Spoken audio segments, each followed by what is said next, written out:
jirteetu narraa muramte nama deessite meenumaane gabootteete hireen walitti nu fitte jaalalaan walee dhabne ililli jaalalaan daraarsine bultii jarree firiitti goone binti abdade jiruna wajini bullata je oduma nati nagante duidana galta yominte venu abila jitina bu imi manko akayae ududara dugomsite badi male na darbite nagarsi subodete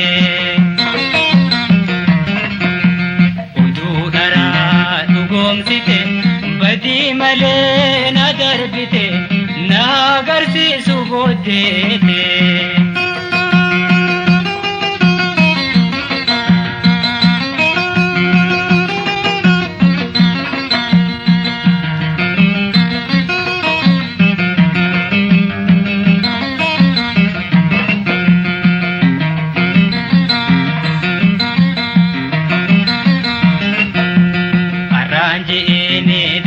soban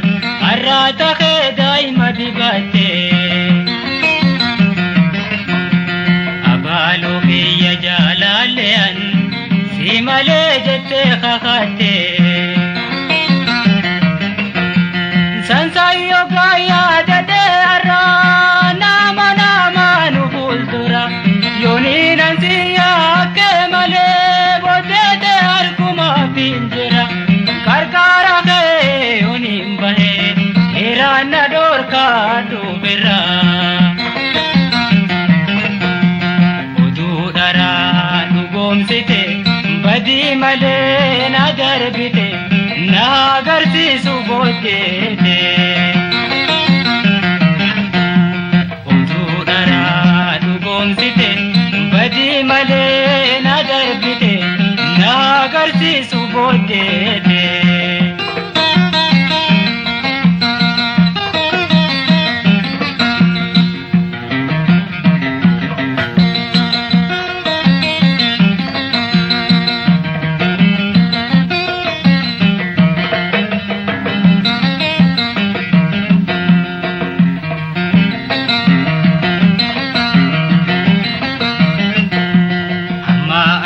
jiru jalala sadoti wajin dabarsine toltu male hamtu taka si kude wasitiyane ana masi bakeisani odu darasi podeisani jerjerte tu naramuramte borate osomir kanzin arkana darbite era bodega bitengu batin ududara dugomsite badi male na darbite nagarsi subodete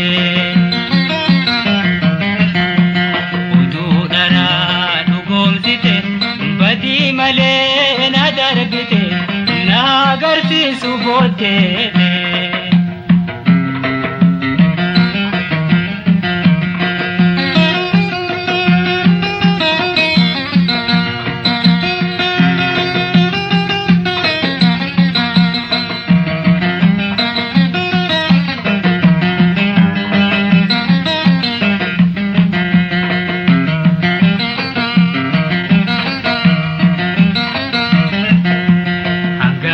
Debu hadamya jiru wajin dandamne jira hamtu sinin pe dujalato gargar bane je ara lubun jira tumo sindaban di kolle mamne duran naganu ke oganda gae mudin najitena suni yoninga bu si hojjate malee sis gayuuf jiraatti faaraka.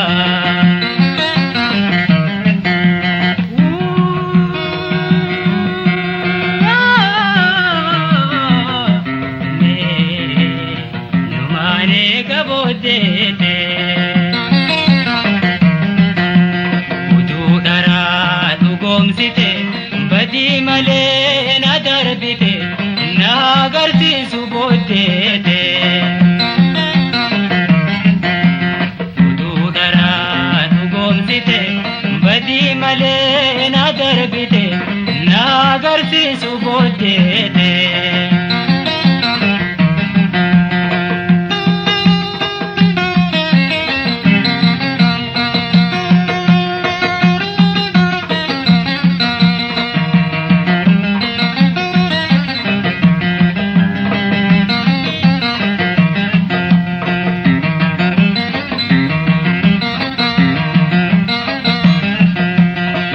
Osoonif beekuudheeti daguutillee waasitti yakkine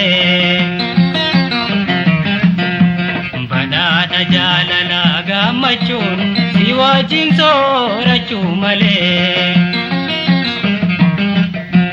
Daraa jettee mannaatu jaalala teenya cabse kaatara hamtuuti yaakansi odeessu ana keega ta'e narra. Abdii namaa na darbite ayyaanaafis rabbee jira. Utuu dharaa dhugoomsite badii malee na darbite na agarsiisu booddeete.